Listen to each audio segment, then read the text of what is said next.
Good morning, my name's Bill and I'm an alcoholic. And today's share is called Do I Like Me? My alcoholism, is altogether a multifaceted disease which takes over every part of my body and my mind and my life. It takes from my mind, it takes from me physically, it takes from me mentally, it takes from me spiritually and emotionally. It removes finances, it removes homes and goodwill, positivity, jobs, my looks, my partner, my career, any opportunities I may not have had. It removes every facet of what's going on inside of me eventually. And then it removes my will to live, and eventually it can remove my very life. Where drinking for me has always been a disease of wanting more, or unfortunately of wanting less. Alcoholism is never going to be a disease where anything in my life is just enough. It's a life for me where I've never, ever been satisfied. I might have been satisfied for a little minute, maybe half an hour, maybe a day or so, but everything loses its shine eventually. And being dissatisfied in life permanently is a difficult thing to put up with. No wonder I drank. I'm either in search of more than I've already got, or I'm looking for less than I've already got. There is no in-between for me, because in-between means balance. When I was a little boy, I collected marbles, most boys did, and I had them in a little tin box. And they were lovely, lovely blues and reds and yellows. I loved them. I loved the colours as much as I did the marbles. But the problem was I wanted every marble ever made. I wanted my friends' marbles. I wanted the marbles I didn't know about. Or I was going to give up collecting them. If I go for a walk, I always wish I'd gone a little bit faster, maybe a little bit further. And each time I go for a walk, it has to be done better than the walk before. It's infuriating that being at perfect peace with my lot in this life was something I never thought was ever going to happen. And when people talk in recovery about being at perfect peace with yourself, being able to sit down, doing absolutely nothing, I thought that is never going to be a part of my life or my recovery. Happiness in sobriety is just wanting what we have. It's very simple. But I never did. I was always after something more, something different, something else that I thought, do you know what, when I get that, I should be okay. And of course that's insanity. Because if that's what we call sobriety, then I'm never going to be happy, because perfect peace doesn't happen to people like me. If I have to tidy up, everything has to go, because I'm that all or nothing person. Deciding what to keep and what not to keep becomes a mania, it becomes too difficult. And then, of course, afterwards I regret that I got rid of it all. Keeping just a few special things is difficult, and sometimes it's almost impossible, but I have to try. If I like something, I tend to need it immediately, because wanting something doesn't hold its own for very long. It loses its shine often before I ever get it. There's never going to be a place in my life for something being just okay, because just being okay is what I see in others. Where the word balance, frankly, annoys me, it scares me. It's something that I think weak-willed people have. Good luck to them. But it isn't something I have in my life.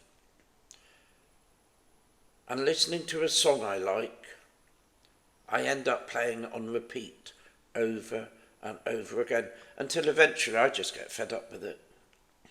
And then I just don't listen to it at all.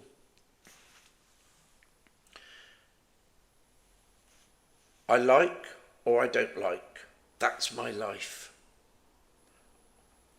I'm oversatisfied or I'm undersatisfied.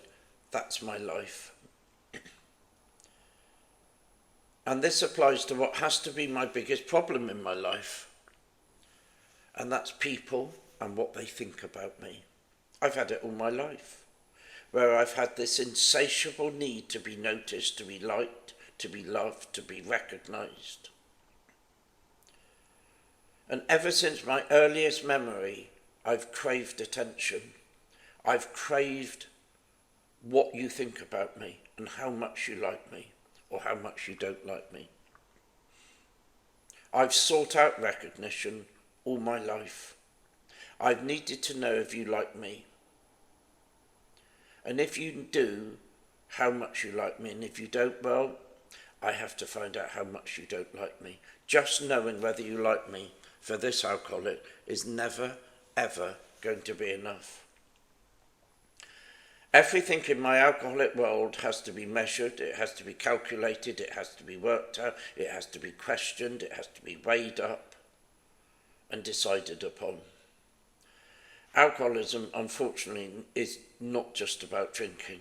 If it was, well, that would be easy. Alcoholism is a disease of self-seeking, of selfishness, where everything revolves around my ego, myself, and me being at the centre of attention in this world.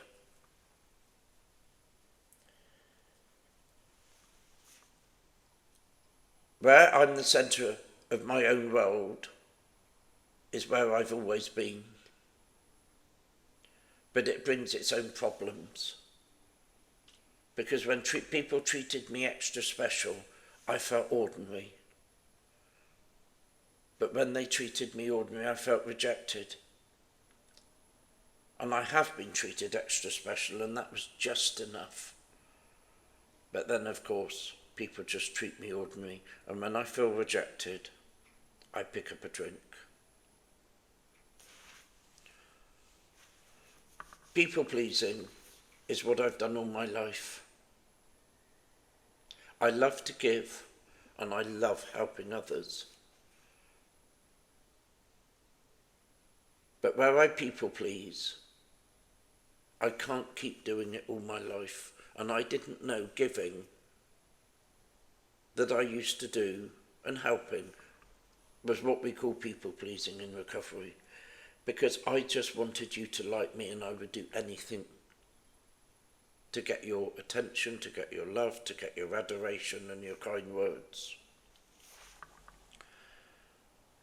Because I need your adoration, not for any other reason than it bolsters up my crippling low self-worth.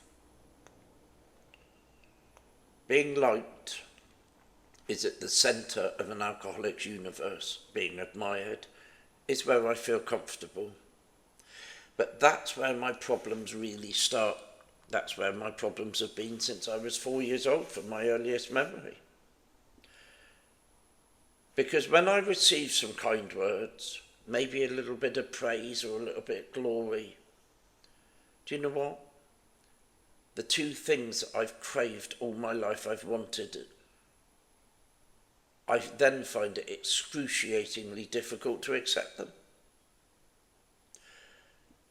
I met a friend in the meeting this morning. She's 3 years sober. And she asked, how long does it take for all this to go away? Well, my experience is that it never really does completely go away. It just gets a little easier. It gets a little less. It's easier to deal with the longer I'm sober. In recovery, we call this ego. We call it lack of humility. We call it attention seeking. Where humility is not thinking of yourself less, but thinking less of yourself. So just for today, Now I've found out what my biggest problem is. I'm going to do the one thing that takes all my problems away, and it does it almost instantaneously. And that is what I've done every day of my sobriety, and it's worked every time, and it's never failed to succeed. And that's to go and find another alcoholic, maybe to give them a few kind words, take them to a few meetings, give them a little bit of advice, maybe sit and listen to them for a while, and to do what was done for me in my early days, and it's called passing the message on. Because when I pass the message on, when I'm thinking of another alcoholic, just for that 10 or 15 minutes in my day, I'm not thinking about myself. And so the whole programme has gone full circle, and the whole programme has worked. And if I'm not thinking about myself, I'm not in the turmoil and the low self-worth and the degradation and the anger and resentments and fear that I've lived all my life in. And so I won't need, hopefully just for today, one day at a time, to pick up that next drink. Bill the Shirt, Bristol.